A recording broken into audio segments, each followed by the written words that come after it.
Dhe jo më kotë thonë që kur të ikën nëna, që nuk e urojmë, fëmia mbetet jetim. Kurse, kur ikën babai, fëmia mbetet fukara. Që do të thotë, babai është ajo mali mbrapa ku ti mbështet supin dhe ndjen siguri dhe garanci, si për djalin dhe për vajzën. Po në adoleshencë konfliktet janë me të njëjtin seks.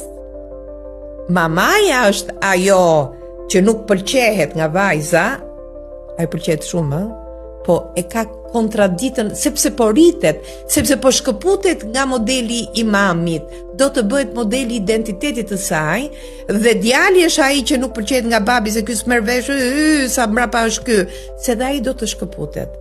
Tani si do t'i ndihmojmë? Duke koordinuar, ju do bëni një tango të dashur prindër.